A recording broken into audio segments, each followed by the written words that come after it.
Middle class ফ্যামিলির অতি সাধারণ এক ছেলে গোবর্ধন, যে তার ফ্যামিলিকে নিয়ে ছোটখাটো এক বাড়িতে থাকে। তো একদিন তাদের ওই বাড়ির চিলেকোঠায় থাকতে আসে ইন্দু নামের এক মেয়ে, যার ফ্যামিলি আবার বেশ বড়লোক। তো প্রথম দেখাতেই গোবর্ধন তাকে পছন্দ করে ফেলে, আর ধীরে ধীরে তাদের মধ্যে সখ্যতা গড়ে ওঠে। তবে এত বড়লোক ঘরের মেয়ে কেন গোবর্ধনদের বাড়িতেই ভাড়া থাকতে এলো? সে কি সত্যিই গোবর্ধনকে ভালোবাসে, নাকি এর পেছনে রয়েছে অন্য কোনো উদ্দেশ্য? এই সবই আমরা জানতে পারবো গল্পের সাথে সাথে। তাহলে চলুন আর দেরি না করে গল্পটা শুরু করা যাক, যার নাম দ্য ফ্যামিলি স্টার। গল্পের শুরুতেই আমরা একটি বিয়ে বাড়ির দৃশ্য দেখতে পাই, আর সেখানেই আমরা আমাদের আজকের গল্পের নায়িকা ইন্দুকে দেখতে পাই। সে একটা কোণে মন খারাপ করে বসেছিল। তো তাকে এইভাবে মন খারাপ করে বসে থাকতে দেখে একজন মহিলা বলে ওঠে, তার কি কোনো এক্সাম আছে যেই জন্য সে এত মন খারাপ করে চুপচাপ বসে আছে? তখন ইন্দু বলে, পরীক্ষা শেষ হয়ে গেছে আর আমি ফেল করেছি। এই কথা শুনে আর একজন মহিলা বলে, পরীক্ষাতে ফেল করায় এত মন খারাপ করার কি আছে? আবার চেষ্টা করবে, তখন নিশ্চয়ই তুমি পাশ করে যাবে। তখন ইন্দু বলে, এই পরীক্ষায় জীবনে একবারই অংশগ্রহণ করা যায়, আর আমি সেটাতেই ফেল করেছি। তখন একজন জিজ্ঞেস করে, তাই নাকি? তো তোমার কি সাবজেক্ট ছিল?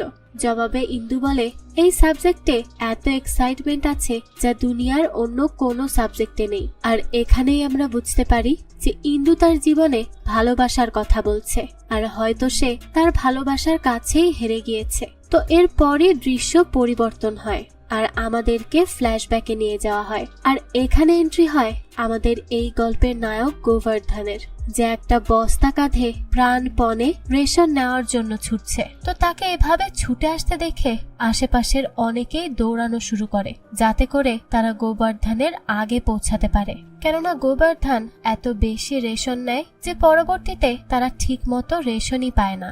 যাই হোক, এরপর দেখা যায় গোবর্ধন ছুটতে ছুটতে যে লাইনে দাঁড়ায় এবং একজনের কাছে জানতে চায়, রেশন দেওয়া বাকি আছে তো, এখনো শেষ হয়ে যায়নি তো? তখন লোকটি জানায়, আরে বাবা, রেশন দেওয়া তো মাত্র শুরু করেছে। তো দেখা যায় সেই রেশন নেওয়ার লাইনে অনেক মেয়েরাও দাঁড়িয়েছিল, যারা বিভিন্নভাবে গোবর্ধনের সাথে গল্প করার চেষ্টা করতে থাকে, কিন্তু গোবর্ধন তাদের একদম পাত্তাই দিচ্ছিল না।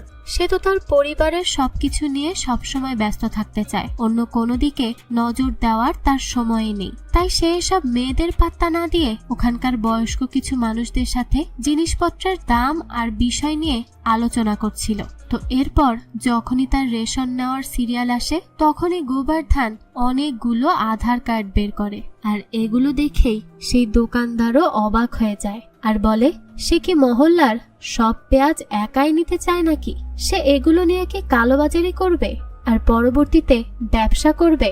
এই কথা শুনে গোবর্ধন রেগে যায় আর বলে, সে কি জানে তার পরিবারে কতজন সদস্য আছে আর এক সপ্তাহে তাদের কত খাবারের প্রয়োজন হয়?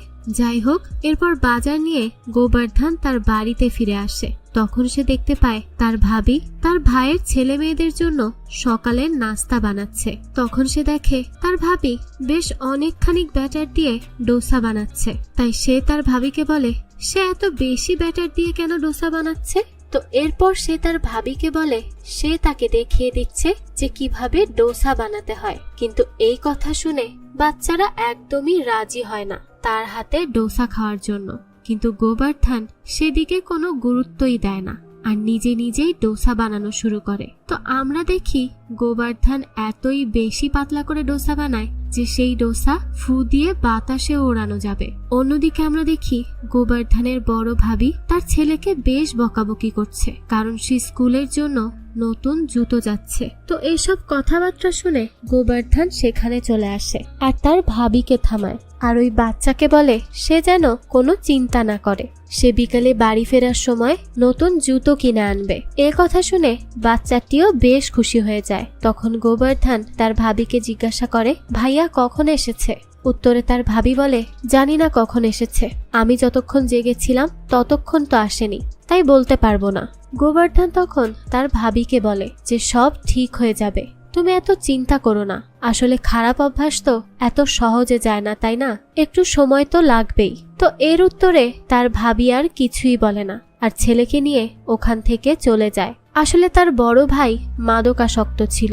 সে সবসময়ই নেশায় বুঁদ হয়ে থাকত। তার বউ ছেলে মেয়ের কোনো খোঁজই থাকতো না। এই জন্য তার বউও তার প্রতি বেশ রাগান্বিত।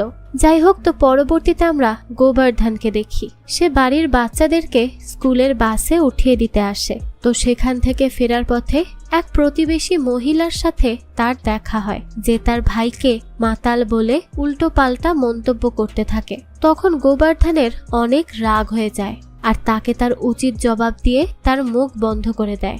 আসলে ভাই বোন যেমনই হোক না কেন, তাদের নামে কেউ খারাপ কথা বললে কোনোদিনও তা সহ্য করা যায় না। নিজে হাজারটা খারাপ কথা বলবে, কিন্তু অন্য কেউ বলুক এটা মানা খুবই কঠিন।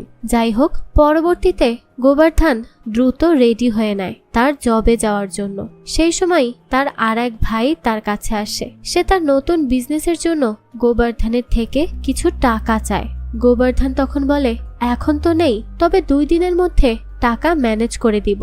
তো এরপর সে অফিসে যাওয়ার আগে তার দাদির সাথে কিছু সময় কাটায়। তার দাদি তখন তাকে বলে, তুই বিয়ে কবে করবি? তুইও তো বিয়ে শাদী করে একটা সংসার বানাতে পারিস, কতদিন আর এভাবে একা একা থাকবি? তো তার দাদি তাকে বিয়ের কথা বললে সে তার দাদিকে বলে তার ভাইয়েরা আগে সেটেল হোক, তারপর দেখা যাবে।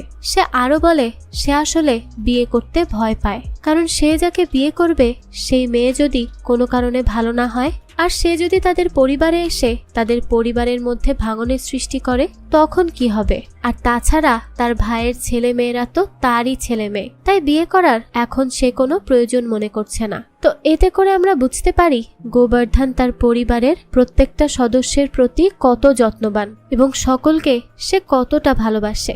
যাই হোক, তো এরপর সে অফিসের দিকে রওনা দেয়।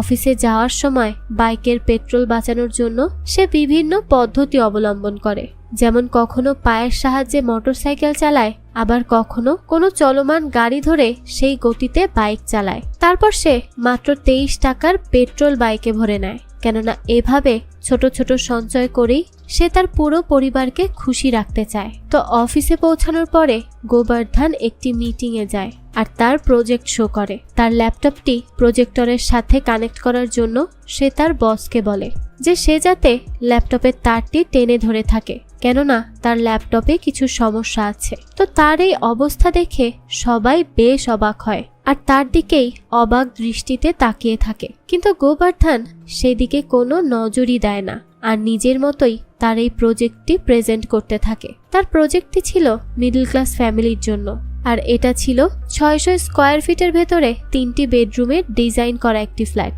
যেহেতু সে একজন মিডল ক্লাস ফ্যামিলির ছেলে, তাই সে একটি মিডল ক্লাস পরিবারের প্রয়োজনীয়তা সম্পর্কে খুব ভালোভাবেই জানে। এ কারণেই সে ডিজাইনটি এভাবে করেছিল। তো সে তার এই পুরো প্রজেক্টটি মিটিংয়ের সকলকে বোঝানোর পর তারা সহ গোবর্ধনের বসও খুবই ইমপ্রেস হয়ে যায়। তো তার বস তখন গোবর্ধনের খুব প্রশংসা করে এবং তাকে বলে সে এর বিনিময়ে তার কাছে কি চায়। তখন গোবর্ধন তার নিজের জন্য কিছুই চায় না, উল্টো সে তার ভাইয়ের বিজনেসের জন্য তার কাছে ব্যাংক গ্যারান্টির সাইন চায়। এতে করে তার বস খুবই অবাক হয়ে যায়, কেননা সে ভেবেছিল গোবর্ধন হয়তো তার নিজের জন্যই কিছু চাইবে, কিন্তু সে তো তার নিজের জন্য একটা কিছুও চাইল না। এতেই বোঝা যায় সে তার ফ্যামিলির জন্য কতটা ডেডিকেটেড।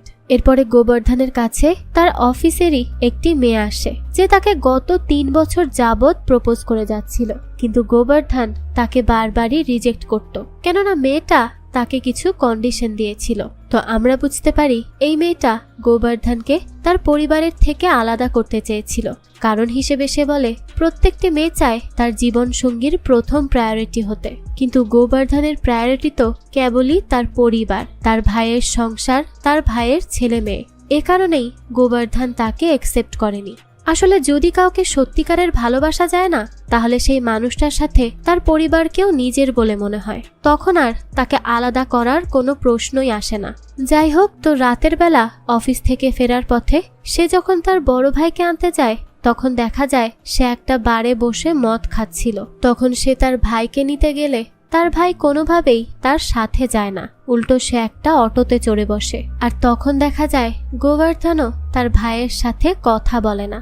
এতে বোঝা যায় তার ভাইয়ের সাথে তার সম্পর্ক তেমন একটা ভালো না, কিন্তু যেই ভাইকে সে এত ভালোবাসে তার সাথে সম্পর্ক কেন খারাপ হবে, এর কারণটা আমরা পরবর্তীতেই জানতে পারবো। কাহিনী আবারও বর্তমানে ফিরে আসে, যেখানে সবাই গোবর্ধনের এই স্বভাব শুনে খুব বেশি অবাক হয়। তারা বলে তার স্বভাব তো একেবারেই পুরুষদের মতো না।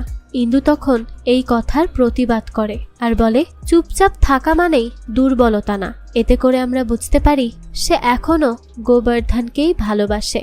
ইন্দু এরপর আবারও বলা শুরু করে, আর এখন আমরা গোবর্ধনের আরেকটি রূপ দেখি। দেখা যায় কিছু গুন্ডা তার আঙ্কেলকে বেশ ধমকাধমকি করছিল, কেননা তারা গোবর্ধনের আঙ্কেলের জমি চাইছিল, কিন্তু তার আঙ্কেল সেই জমি দিতে রাজি ছিল না। তো এই সমস্যার সমাধান করতেই তিনি গোবর্ধনকে ডেকে আনে। প্রথমে তো সে বেশ শান্তভাবেই কথা বলে আর তাদেরকে বোঝানোর চেষ্টা করে, কিন্তু এতে করে সেই গুন্ডাদের লিডার তাকে দুর্বল ভাবতে থাকে। তখন সে তার শান্ত স্বভাব ছেড়ে আর এক রূপে চলে আসে। সে এবার একটা লোহার রড ভেঙে ফেলে, তারপর খুব স্টাইলের সাথে তার প্ল্যানিং অনুযায়ী সব জিনিস সে যেখানে রাখতে চায় সেখানে রাখে। তারপর সে সেখানের ওয়ালটাও ভেঙে ফেলে, এই বলে যে এইখানে তো দরজা হবে। তো সে যখন এইসব করছিল তখন ওই গুন্ডাদের মধ্যেই একজন বাধা দিতে চলে আসে, আর তখন দেখা যায় সে তার মাথায় ফাটিয়ে দেয়। এইসব দেখে সেই গুন্ডাদের লিডার তো অনেক বেশি হতভম্ব হয়, যে যাকে সে দুর্বল ভাবলো সে তো মোটেও দুর্বল না, বরং তাদের চেয়েও বেশি ভয়ঙ্কর। তাই সে এখানে আর কিছুই বলতে পারে না আর দ্রুত এখান থেকে পালিয়ে যায়। তারপর তার আঙ্কেল তাকে কিছু টাকা দেয়, কারণ তার জন্যই তো সে তার এই জমিটা হাতে পেয়েছে আর ওই গুন্ডাদের হাত থেকেও বেঁচেছে। যাই হোক, তো সেখান থেকে গোবর্ধন সোজা তার বাড়িতে চলে আসে। বাড়ি এসেই দেখা যায় সে নিজের মতো সময় কাটাতে ছাদে যাচ্ছিল, কারণ সেখানে একটা চিলে কোঠা রয়েছে। তখন তার দাদি তাকে বাধা দেয় আর জানায় আসলে গোবর্ধনের ওই ছাদের ঘরে একজন ভাড়াটে উঠেছে, আর সেটা আজ সকালেই। এই কথা শুনে তো গোবর্ধন খুবই রেগে যায় আর বলে তুমি তো ভালো করেই জানো আমি ওখানে একটু নিজের মতো করে সময় কাটাই, আর কোনো কিছু না বলে কয়ে সেখানে একজনকে ভাড়া দিয়ে দিলে। সে আসলে খুব বেশি এক্সাইটেড হয়ে গিয়েছিল, তাই সে আর এক মুহূর্ত দেরি না করে সোজা চলে যায় সেই ভাড়াটেকে বের করে দেওয়ার উদ্দেশ্যে। আর সেখানে গিয়েই সে দেখতে পায় এই ভাড়াটে আর কেউ না, এটা তো আমাদের ইন্দু, যাকে প্রথম দেখাতেই গোবর্ধন একদম ফিদা হয়ে যায়। তার সৌন্দর্য দেখে তার তো চোখই সরে না। ইন্দুও তখন গোবর্ধনের অনেক প্রশংসা করে আর বলে তার পরিবার সব সময় তার কথা বলতে থাকে, আর সে তার সম্পর্কে সবকিছু শুনেছে, যে সে তার পরিবারের জন্য কত কিছু করে। নিজের কথা ভাবার আগে সে তার পরিবারের কথা ভাবে। ইন্দু তখন গোবর্ধনের পরিবারেরও অনেক প্রশংসা করে। তো এত প্রশংসা শুনে তো গোবর্ধন আরো বেশি ইমপ্রেস হয়ে যায়। তবে সে বুঝতে পারে না এই মেয়ে তার সম্পর্কে এত কিছু কি করে জানে। তখন সে তাকে জিজ্ঞেস করায় ইন্দু জানায় সে যার কাছ থেকে এই ঘরের খবর পেয়েছে সেই তাকে তার ব্যাপারে সবকিছু জানিয়েছে। তো এরপর গোবর্ধন চলে যায় তার বন্ধুর সাথে দেখা করতে, আর সেখানে গিয়ে সে জানতে পারে ইন্দুকে গোবর্ধনের বাড়িতে থাকার ব্যবস্থা সেই করে দিয়েছে। এরপর দৃশ্য চলে যায় ফ্ল্যাশব্যাকে, যেখানে ইন্দু এসে গোবর্ধনের বন্ধুর কাছে তাদের কলোনিতে একটি রুমের ব্যবস্থা করার কথা বলছিল। তখন তার বন্ধু বলে গোবর্ধনের রুম খালি আছে, কিন্তু তোমার হয়তো তাদের বড় ফ্যামিলির জন্য একটু সমস্যা হতে পারে। তখন ইন্দু বলে যে কোনো সিঙ্গেল রুম হলেই চলবে, তার কোনোই সমস্যা হবে না, সে মানিয়ে নিবে, তার শুধু একটু থাকার জায়গা লাগবে। তো এরপর গোবর্ধনের বন্ধু তাকে বলে যে তার ধারণা এই মেয়েটা গোবর্ধনের জন্যই এখানে এসেছে, কিন্তু গোবর্ধন তার বন্ধুর এই কথাতে একদমই গুরুত্ব দেয় না। এরপর দৃশ্য চলে যায় গোবর্ধনের বাড়িতে, যেখানে সব বাচ্চারা বিরিয়ানি খাওয়ার জন্য কান্নাকাটি করছিল। তো গোবর্ধন এসে বাচ্চাদের কান্নাকাটি করার কারণ জিজ্ঞেস করলে তার দাদি জানায় আসলে উপরের ভাড়াটে বিরিয়ানি অর্ডার করেছে, যা দেখে বাচ্চারা এখন সেই বিরিয়ানি খাওয়ার জন্য কান্না করছে। তখন গোবর্ধন বলে এটা কেমন কথা, তোমাদের না সেদিনই বিরিয়ানি খাওয়ালাম, এখন আর বিরিয়ানি খাওয়া যাবে না, আবারও পরে খাওয়াবো। এরই মধ্যে দেখা যায় সেখানে আর এক ফুড ডেলিভারি ম্যান আসে। সে এবার আইসক্রিম নিয়ে এসেছিল, যেটাও ইন্দুই অর্ডার করেছিল, আর এটা দেখে বাচ্চারা আবারও কান্না শুরু করে দেয়। তখন গোবর্ধন তাদেরকে কোনো মতে থামায়। পরের দিন ইন্দু যখন আবারও খাবার অর্ডার করে তখন গোবর্ধন না পেরে ইন্দুর কাছে যায় আর বলে যা খেতে ইচ্ছে করে সে যেন তা বাইরে গিয়ে খেয়ে আসে। অথবা নিজে রান্না করে খায়, কেননা বাড়িতে বারবার খাবার অর্ডার করলে সেটা বাচ্চারা দেখে আর তারাও সেই সময় খাওয়ার জন্য কান্নাকাটি করে। উত্তরে ইন্দু বলে, আচ্ছা, এরপর থেকে আমি বাচ্চাদের জন্য অর্ডার করব। এই কথা শুনে গোবর্ধন কিছুটা রেগে যায় আর বলে, তোমার কি মনে হয় আমরা এই খাবার এফোর্ড করতে পারি না? আমরা সব সময় এসব খাই না, আমরা তো শুধু হেলদি লাইফস্টাইল মেনে চলার চেষ্টা করি, তাই ইচ্ছে করেই এসব অ্যাভয়েড করি। ইন্দু তখন জানায় আসলে সে তো নতুন এসেছে, তাই এভাবে খাবার অর্ডার করেছে, সবকিছু এখনো ঠিকঠাক হয়নি সেই জন্য। তো এরপর সে গোবর্ধনের কাছে তার আয়রন চায়, কেননা তার কলেজে যেতে হবে। তো ইন্দু আসলে কাপড় আয়রন করতে পারত না, তাই গোবর্ধন নিজেই তাকে কাপড় আয়রন করে দেয়। আর এটা দেখে তো ইন্দু বেশ ইমপ্রেস হয়ে যায়। এরপর সে চলে যায় তার অফিসে। তখন তার বন্ধু তাকে ফোন করে জানায় তার ভাই মদের জন্য দোকানদারের সাথে ঝামেলা করছে। গোবর্ধন তখন তাকে বলে সে যা চায় তাকে তা দিয়ে দিতে। দোকানদার তখন তার ভাইয়ের সম্পর্কে উল্টোপাল্টা কথা বলতে থাকে। এতে সে খুবই রেগে যায় আর তাকে হুমকি দিয়ে বসে। তারপর সে তার বসের সাথে একটা মিটিং অ্যাটেন্ড করতে যায় একটি মলে। সেখানে সে তার পরিবারকে দেখে খুবই অবাক হয়। সে এরপর দেখে তারা ইন্দুর সাথেই সেখানে গিয়েছে আর সবাই মিলে বেশ খাওয়া দাওয়া করছে আর অনেক মজা করছে। তখন সে তার দাদিকে ফোন দেয়, কিন্তু সে তা একেবারেই রিসিভ করে না, উল্টো তার কলই কেটে দেয়। এই সব কিছু দেখে শুনে তো গোবর্ধনের রাগ জমতে থাকে। তো এই জন্য আজ সে দ্রুত তার অফিসের কাজ মিটিয়ে বাড়ি ফিরে আসে আর তার বাড়ির লোকজনের জন্য অপেক্ষা করতে থাকে। তার বাড়ির লোকেরাও যখন বাড়ি ফিরে আসে তখন আজ এত তাড়াতাড়ি গোবর্ধনকে বাড়িতে দেখে বেশ অবাক হয়, কিন্তু তারা একটু চুপচাপ হয়ে বাড়িতে ঢোকে। তখন ইন্দু এসে জানায় সে আসলে জোর করেই তাদেরকে সাথে নিয়ে গিয়েছিল। তো গোবর্ধন তখন তাকে কিছুই বলে না, কিন্তু বাড়িতে ঢুকে সে বাকি সবাইকে বকতে থাকে আর বলতে থাকে তারা কিভাবে একজন অপরিচিত মানুষের সাথে বাইরে ঘুরতে গিয়েছে। সে তখন আরো অনেক কিছু বলতে থাকে ইন্দুর ব্যাপারে। তখনই দেখা যায় ইন্দু এসে পেছনে দাঁড়িয়ে এই সবটা শুনে ফেলে। আর যখন গোবর্ধন সেটা বুঝতে পারে ততক্ষণে ইন্দু চলে গেছে সেখান থেকে। সে আসলে বেশ কষ্ট পেয়েছিল। তো পরবর্তীতে গোবর্ধন নিজের ভুল বুঝতে পারে আর তাকে সরি বলে, কিন্তু ইন্দু তো এত সহজে তাকে মাফ করে না। গোবর্ধন তখন তাকে মানানোর অনেক চেষ্টা করে। সে তাকে বলে আমি নিজের জায়গায় একদম ঠিক ছিলাম, আমাদের তো বাচ্চাদের এটাই শেখানো উচিত যাতে তারা অপরিচিতদের সাথে কোথাও না যায়। এই জন্যই আমি এত কিছু বলেছি, কিন্তু তোমাকে কষ্ট দেওয়াটা আমার একদমই ইচ্ছা ছিল না। তো ফাইনালি ইন্দু তাকে মাফ করে দেয় আর তাকে তার কলেজে পৌঁছে দিতে বলে।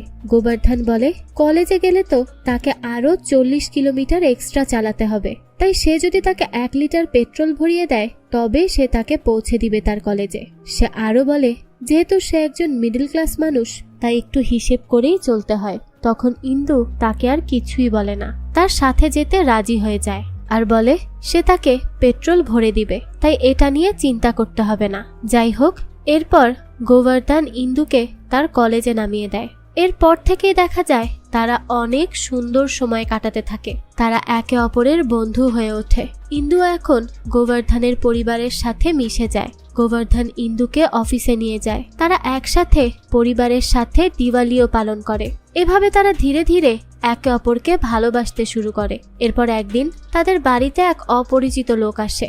সে জানায় গোবর্ধনের বড় ভাই তার থেকে 8 লক্ষ টাকা নিয়েছে, যা সে এখনো পরিশোধ করছে না। সেই লোক গোবর্ধনের ভাবিকে তখন খারাপ ইঙ্গিত দেয় যে যদি তারা টাকা ফেরত দিতে না পারে তবে যেন তার ভাবি তার কাছে চলে যায়। তো গোবর্ধন এই কথা জানতে পেরে অনেক বেশি রেগে যায় যে তার ভাবিকে কেউ এত অসম্মান কি করে করতে পারে। তাই এরপর সে তার পরিবারের সবাইকে নিয়ে সেই লোকের কাছে যায় আর বাচ্চাদের বলে আজ তোমাদের আমি জীবনের একটি গুরুত্বপূর্ণ শিক্ষা দিব। যদি তোমার পরিবারের সাথে কেউ খারাপ আচরণ করে তবে তাদের সাথে কি করতে হয় আজ আমি তোমাদের সেটাই শেখাবো। এরপর সেই গুন্ডার সব লোকজনদের সাথে সে খুব ভালো মারপিট করে আর ওই গুন্ডাকেও সতর্ক করে বলে আজকের পর থেকে আমার বাড়ির দিকে নজরও দিবি না। যদি তোর নজর তুলে একবারও তাকাস এর ফলাফল কিন্তু ভালো হবে না। তো এরপর আমরা সেই রাতের দৃশ্য দেখি। গোবর্ধনের পরিবারের সকলে গোবর্ধনের বড় ভাইয়ের জন্য বসে অপেক্ষা করছিল। যখন গোবর্ধনের বড় ভাই আসে সে কোনো দিকে খেয়াল না করে নিজের মতোই চলে যাচ্ছিল। তখন গোবর্ধন তাকে থামায় আর জিজ্ঞেস করে সে কেন এমন করছে, সে কেন নিজের জীবন নিজে নষ্ট করছে। সে তো তার বড় ভাইকে নিজের বাবার মতো মনে করে। তার বাবা তো এমন ছিল না, তবে তার ভাই কেন এমন? বাড়ির সবাই তখন ইমোশনাল হয়ে যায় এই সব কথা শুনে। গোবর্ধন তখন তার ভাইকে আরো জিজ্ঞেস করে যে সে কেন তার উপরে এত রাগ করে আছে। তার যদি এতই রাগ থাকে তাহলে সে যেন তাকে মারে, তবুও সে যেন তার স্বাভাবিক জীবনে ফিরে আসে। এই সব কথা শুনে তার ভাই অনেক রেগে যায় আর সত্যি সত্যি দেখা যায় সে তাকে চড় মেরে বসে। আর বাড়ির সকলে তখন এই ঘটনায় একেবারেই চমকে ওঠে। কিন্তু গোবর্ধন তার ভাইকে কিছুই বলে না, চুপচাপ সেখান থেকে চলে যায়। তো ইন্দু এরপর দাদিকে জিজ্ঞেস করে যে কি এমন হয়েছিল বড় ভাইয়ের যে সে গোবর্ধনের উপরে এত বেশি রেগে আছে। তখন দাদি বলতে শুরু করে যে গোবর্ধনের বড় ভাই আইপিএস এর প্রস্তুতি নিচ্ছিল। সে বারবার ইন্টারভিউ দিয়েও চাকরি পেতে ব্যর্থ হচ্ছিল। এভাবে একদিন সে ইন্টারভিউ দিয়ে বাড়ি ফিরলে গোবর্ধন তার উপরে বেশ বিরক্ত হয়ে যায় আর তাকে তার নিজের দায়িত্ব নিয়ে অনেক কথা শোনায়। এতে করে তার ভাই খুবই কষ্ট পায় এবং ধীরে ধীরে নিজের কষ্ট ভোলার জন্য সে মদের নেশায় ডুবে যায়। তো পরের দিন সকালে গোবর্ধন মন খারাপ করে ছাদে বসেছিল। তখন ইন্দু তার কাছে আসে আর তার মন খারাপের কারণ জিজ্ঞেস করে। ইন্দু জিজ্ঞেস করে কালকে রাতের ঘটনার জন্য কি গোবর্ধনের মন খারাপ? তখন গোবর্ধন জানায় না, এতে করে তো সে আরো খুশি হয়েছে। অন্তত এই বাহানায় হলেও তার ভাইয়ের রাগ তার ওপর থেকে কিছুটা হলেও কমেছে। এরপর ইন্দু তাকে অনেক সান্ত্বনা দেয় আর তাকে কিছু টাকা দিয়ে বলে যাও কালকে সেই লোককে গিয়ে টাকাটা দিয়ে আসো। ইন্দু জানায় এটা সে তার ভার্সিটির ফিসের জন্য জমিয়েছিল। গোবর্ধন তো কিছুতেই টাকাটা নিতে রাজি হয় না, কেননা সেই টাকাটা সে পরিশোধ করতে পারবে না। তখন ইন্দু তাকে বলে তুমি তো সবার খেয়াল রাখো, তোমার খেয়ালও তো কারো রাখতে হবে তাই না? এই দায়িত্বটাও তো কাউকে নিতে হবে। এরপর ইন্দু তাকে প্রপোজ করে আর সেখান থেকে চলে যায়। তখন গোবর্ধন তাকে আটকায় আর বলে পুরো জীবন কি তুমি আমার খেয়াল রাখবে? ইন্দু বলে হ্যাঁ রাখবো, তুমি যদি চাও। গোবর্ধন বলে দেখো আমার উপর কিন্তু অনেক দায়িত্ব আছে। ইন্দু বলে আমরা দুজনে মিলে সেই সব দায়িত্ব ভাগ করে নিব। গোবর্ধন বলে আমার পুরো সময় তো পরিবারকে দিতেই চলে যায়, তোমার জন্য কিন্তু আলাদা করে সময় হবে না আমার কাছে। তখন ইন্দু বলে আমিও তো তোমার পরিবারেরই অংশ তাই না? গোবর্ধন বলে আমি অনেক জেদি। তখন ইন্দু জানায় ছেলেদের একটু জেদিই হতে হয়। এরপর গোবর্ধনকে আর কিছুই বলতে দেয় না সে, আর হুট করে এসেই কিস করে সেখান থেকে চলে যায়। কাহিনী আবারও বর্তমানে আসে, যেখানে একজন মহিলা ইন্দুকে জিজ্ঞেস করে সে কেন গোবর্ধনকে কিস করেছিল। ইন্দু তখন জানায় তার পার্সোনালিটিটাই এমন যে তাকে দেখলেই কিস করতে ইচ্ছা করে। তো কাহিনী আবারও অতীতে চলে যায়, যেখানে গোবর্ধন ইন্দুকে প্রপোজ করার জন্য একটা সারপ্রাইজ প্ল্যান করছিল। তখনই দেখা যায় একটা লোক আসে ইন্দুর কাছে, যার কাছে ইন্দু একটি বই বাঁধাই করতে দিয়েছিল। প্রথমে তো গোবর্ধন বইটি খেয়াল করে না, কিন্তু পরবর্তীতে সে বইটি হাতে নেয় আর সেখানে নিজের নাম দেখতে পায়, যেখানে তার উপরে ইন্দু একটি ডকুমেন্টারি তৈরি করেছিল।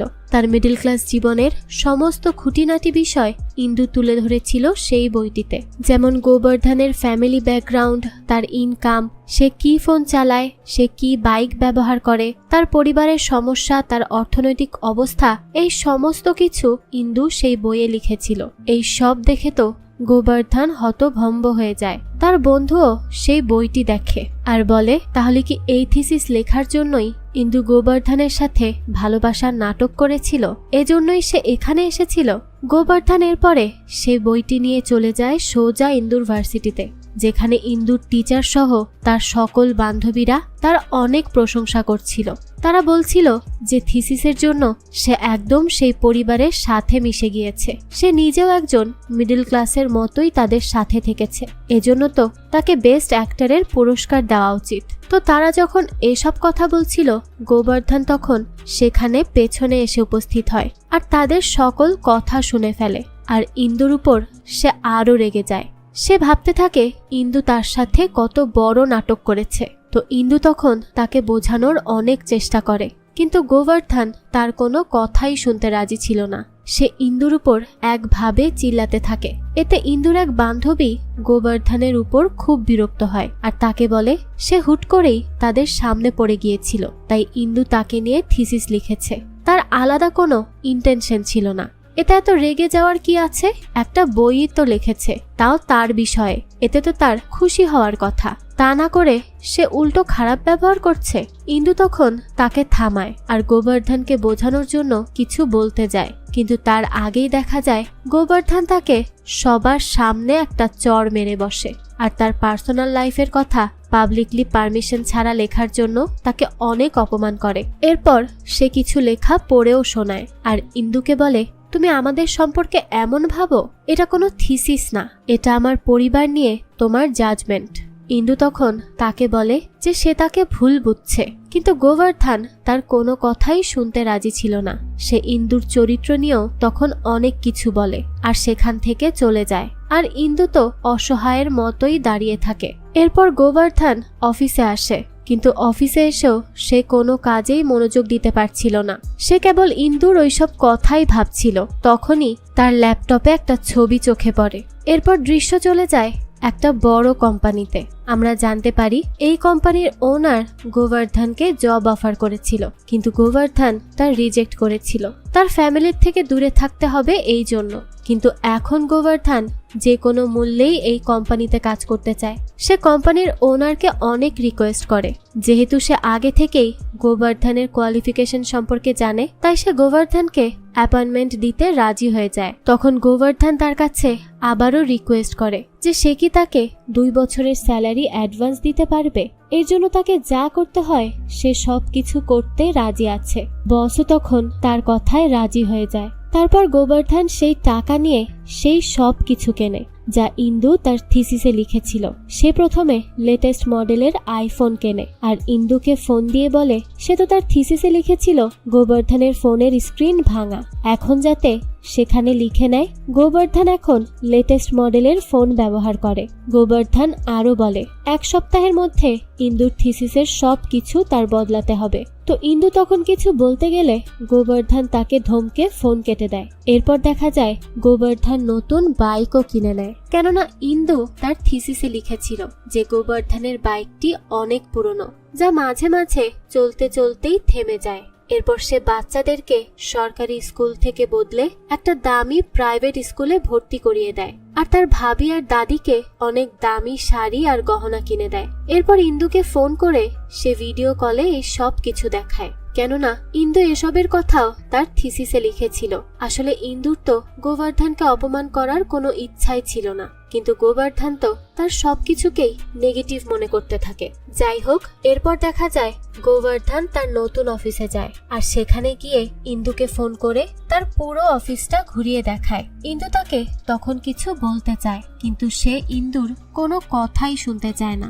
সে ইন্দুকে এটাও বলে যে এটাই তার শেষ ফোন কল। এরপর থেকে ইন্দুর গোবর্ধন সম্পর্কে কোনো কিছু জানতে হলে সে তা কেবল ম্যাগাজিনেই পাবে। তো এইসব বলে গোবর্ধন ফোন কেটে দেয়। এরপর সে যখন তার বসের ক্যাবিনে ঢোকে তখন সেখানে ইন্দুকে দেখে সে তো একেবারেই অবাক হয়ে যায়। যদিও সে কোনো রিয়্যাক্ট করে না, সে বেশ ভাব নিয়েই একটি চেয়ারে গিয়ে বসে। কিছুক্ষণ পর বস এসে ইন্দুর সাথে গোবর্ধনের পরিচয় করিয়ে দেয়। গোবর্ধন তো খুবই গর্ববোধ করে, সে বেশ ভাব নেয় ইন্দুর সামনে। কিন্তু যখনই বস ইন্দুর পরিচয়ে বলে যে ইন্দু তার নিজের মেয়ে আর এই কোম্পানির সিইও, তখন তো গোবর্ধনের অবস্থাই খারাপ হয়ে যায়। সে তো হা করে ইন্দুর দিকেই তাকিয়ে থাকে আর ভাবতে থাকে সে কি কি খারাপ ব্যবহার করেছিল ইন্দুর সাথে।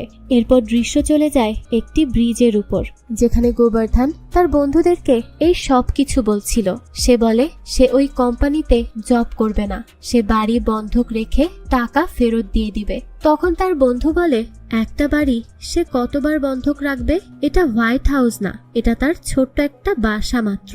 তখন গোবর্ধনের কাছে কোম্পানির ম্যানেজারের ফোন আসে আর সে তাকে জানায় তাকে কোম্পানির প্রজেক্টের জন্য আমেরিকায় যেতে হবে। এরপর তো গোবর্ধন আবারও ভাব নেওয়া শুরু করে আর সে মনে করতে থাকে আমেরিকায় গেলে নিশ্চয়ই তার ইন্দুর সাথে দেখা হবে না, তাই সেখানে যাওয়াই তার জন্য ভালো হবে। তো পরদিন সে আমেরিকার উদ্দেশ্যে বাড়ি থেকে বের হয়, কিন্তু এয়ারপোর্টে গিয়েই সে জানতে পারে যে ইন্দুও তার সাথে যাবে। সে তখন ম্যানেজার রমেশকে ফোন করে আর তাকে এর কারণ জিজ্ঞেস করে যে ইন্দু কেন তার সাথে যাবে। তখন ম্যানেজার জানায় সে তো কোম্পানির সিইও, তাই তার তো সেখানে অবশ্যই যেতে হবে।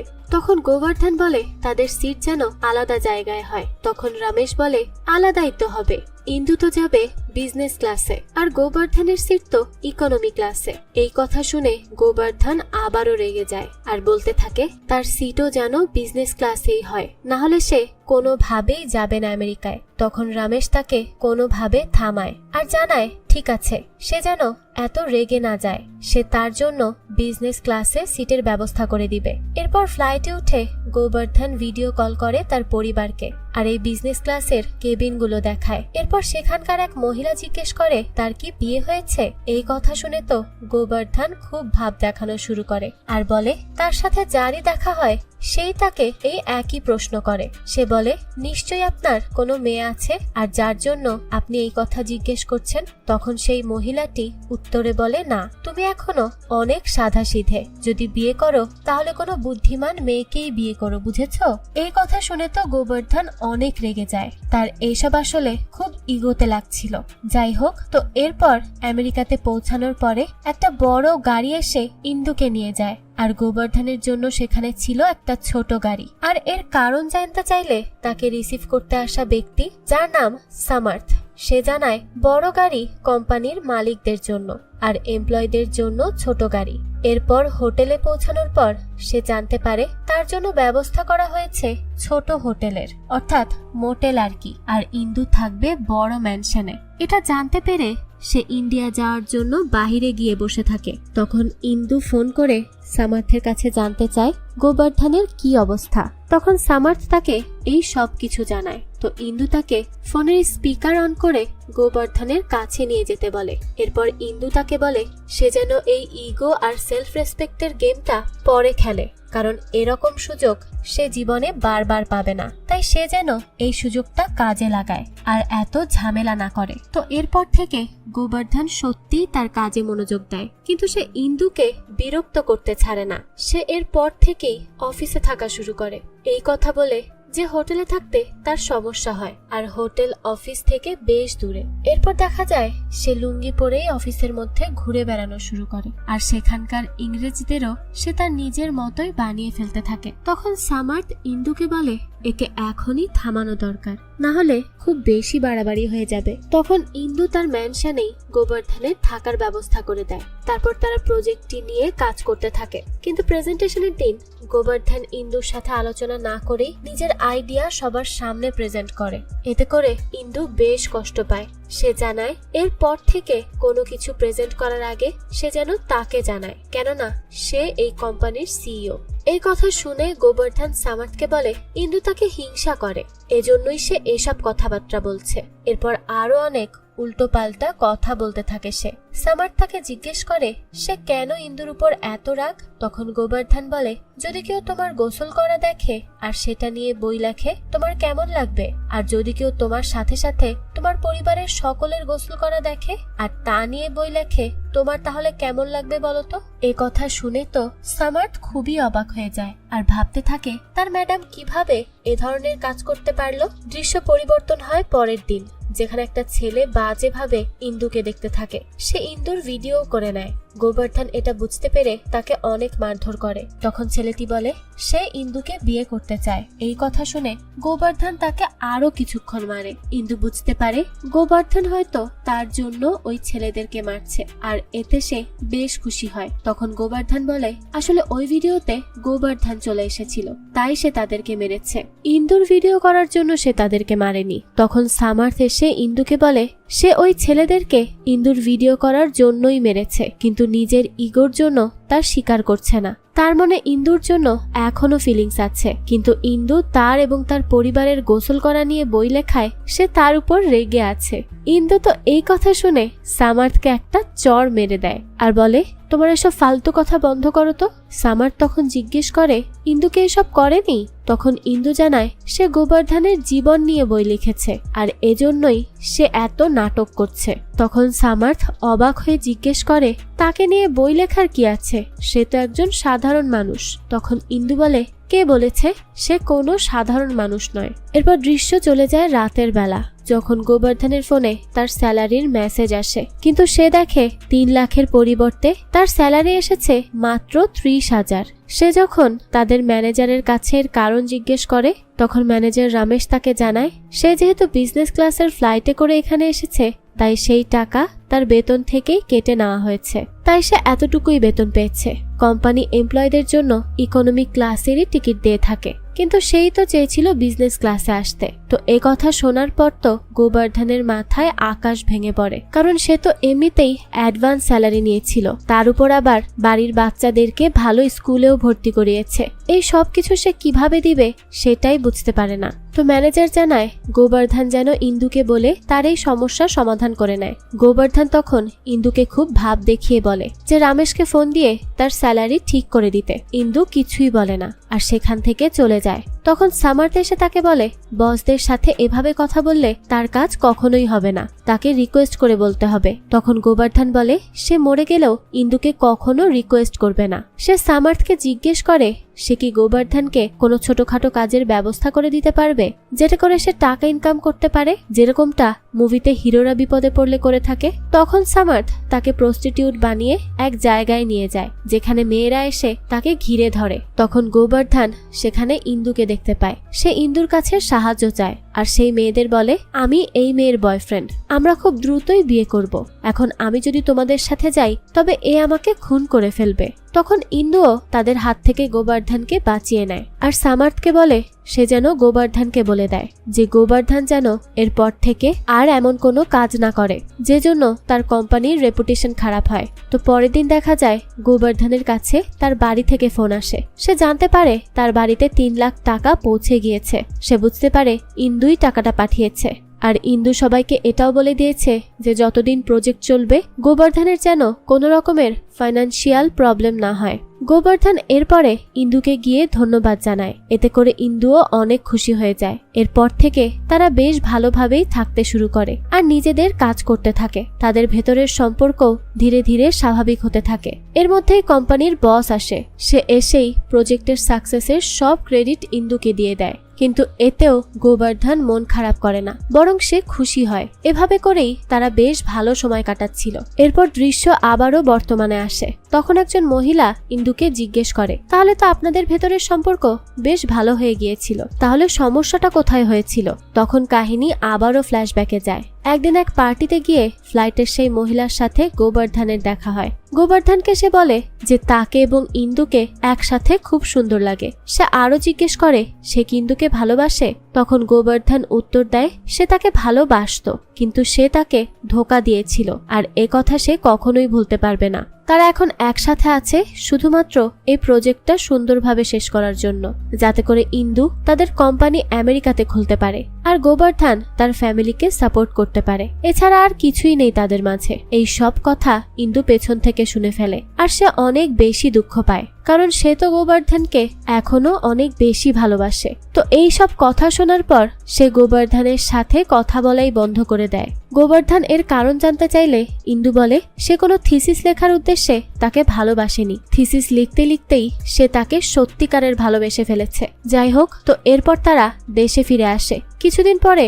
গোবর্ধন টাকা পেয়ে অফিসে যায় তার বসকে ধন্যবাদ জানাতে। তখন তার বস তাকে বলে সে ইন্দুর উপরে রেগে আছে কারণ ইন্দু তার উপরে থিসিস লিখেছে, কিন্তু সে তো জানে না ইন্দু তার সম্পর্কে কত ভালো ভালো জিনিসও লিখেছিল সেখানে। এরপর সে বলতে শুরু করে যে ইন্দু বইয়ে তার সম্পর্কে আর কি কি লিখেছিল, যে গোবর্ধন একজন সাধারণ মানুষ হলেও সে তার পরিবারের কাছে সুপার হিরো, যে তার ভাইয়ের সন্তানদের নিজের সন্তান আর ভাবিদের নিজের বোন মনে করে, তাদের জন্য সে যে কোনো কিছু করতে পারে। গোবর্ধন শুধু তার পরিবারের জন্যই বাঁচে। সে মাত্র 25 বছর বয়সে তার পরিবারের জন্য জীবনের সকল খুশি ত্যাগ করেছে। এই দুনিয়ায় তার পরিবারের মতো এমন পরিবার হতেই পারে না। গোবর্ধন আর গোবর্ধনের পরিবার বর্তমান সমাজের জন্য আদর্শ, তাই আমাদের সবারই গোবর্ধন সম্পর্কে জানা উচিত। তার থেকে শেখা উচিত, তাকে অনুসরণ করা উচিত, কেননা সে একটা স্টার। আর এখানে ইন্দু তার ভালোবাসার কথাও জানায়। এর মধ্যেই ইন্দুর অতীতের কাহিনী শেষ হয়। এই সব কথা শুনে গোবর্ধন ইন্দুকে ফোন করে, কিন্তু সে তাকে ফোনে পায় না। তখন ইন্দুর বাবা বলতে শুরু করে যে এই কয়দিনে কি কি হয়েছে। দৃশ্য আবারও ফ্ল্যাশব্যাকে যায়। কিছুদিন আগে ইন্দুর বাবার কাছে একজন বড় মন্ত্রী এসেছিল। সে জানায় তার নাতির এইবার ইলেকশনে দাঁড়ানোর কথা ছিল, কিন্তু সে এর আগে এনজয় করার জন্য বন্ধুদের সাথে ইউএসএ যায়। তখন সে ইন্দুকে দেখেই পছন্দ করে ফেলে, কিন্তু সেখানে একটা ছেলের সাথে মারামারি হওয়ার পর সেখান থেকে ফেরার পথে তার কার অ্যাক্সিডেন্ট হয়, আর এতে করে সে পঙ্গু হয়ে যায়। কোনো চিকিৎসাতেই সে সুস্থ হয়নি। তাই সে এখন তার পঙ্গু নাতির সাথে ইন্দুর বিয়ে করাতে চায়, যাতে করে ইন্দু তার খেয়াল রাখতে পারে। আর যদি এতে ইন্দু রাজি না হয় তবে তার পুরো পরিবারকেই সে ধ্বংস করে দিবে। এই ভয়ে ইন্দু সেই ছেলেকে বিয়ে করতে রাজি হয়। আর এই সব কথা শুনে গোবর্ধন রওনা দেয় ইন্দুর কাছে, আর সাথে নিয়ে যায় গোবর্ধনকে নিয়ে ইন্দুর লেখা অনেকগুলো বই। সেখানে গিয়ে সে সবাইকে সেই বইগুলো দিতে থাকে আর ইন্দুকে ডাকতে থাকে। তার ডাকে ইন্দু না এলে সে দাদিকে বলে ইন্দুকে ডাকতে। তখন দেখা যায় ইন্দু সেখানে আসে, আর এরই সাথে সেই নেতার গুন্ডারাও চলে আসে, আর তারা গোবর্ধনকে মারতে শুরু করে। গোবর্ধনও কি আর থেমে থাকবে? সেও উল্টো মারতে থাকে। তখন সেই নেতা সেখানে এলে তাকেও কুপকাত করে ফেলে সে, আর তাকে মেরে ফেলারও হুমকি দেয়। এরপর গোবর্ধন সেই নেতাকে বলে সে তো নিজের নাতির দেখাশোনা করার জন্য ইন্দুর সাথে তার বিয়ে দিতে চায়, কিন্তু গোবর্ধন নিজেই তার খেয়াল রাখবে। এতদিন সে নিজের দুই ভাইয়ের দেখাশোনা করত, এখন থেকে সে ভাববে এটা তার তৃতীয় ভাই। সে আরো বলে সে সবসময় তার পাশে থাকবে। এরপর সেই নেতারও আর কিছু বলার থাকে না। এরপর গোবর্ধন ইন্দুর কাছে এসে তার রাগ ভাঙানোর চেষ্টা করতে থাকে, কিন্তু ইন্দু কোনোভাবেই না মানলে গোবর্ধন তার দাদিকে ডেকে আনে ইন্দুকে মানানোর জন্য। ফাইনালি ইন্দু মেনে যায় আর খুশি মনে গোবর্ধনের সাথে তার বাড়িতে রওনা দেয়। এরপর বেশ ধুমধাম করে তাদের বিয়ে হয়, আর এরই সাথে এই গল্পটিরও হ্যাপি এন্ডিং হয়। তো এই গল্পটি আপনাদের কাছে কেমন লেগেছে সেটা অবশ্যই কমেন্ট করে জানাবেন। যদি এতটুকুও ভালো লেগে থাকে তাহলে একটি লাইক দিয়ে যাবেন। আর আমাদের চ্যানেলে কিন্তু প্রতিনিয়তই নতুন নতুন ভিডিও আপলোড করা হয়। সেই সব ভিডিওর আপডেট পেতে আমাদের চ্যানেলটিকে সাবস্ক্রাইব করে বেল আইকনে অল দিয়ে রাখতে কিন্তু ভুলবেন না। আজকে তাহলে এই পর্যন্তই, আবারও হাজির হব নতুন কোনো ভিডিও নিয়ে। সেই পর্যন্ত সবাই ভালো থাকবেন আর আমাদের চ্যানেলের পাশেই থাকবেন। ধন্যবাদ।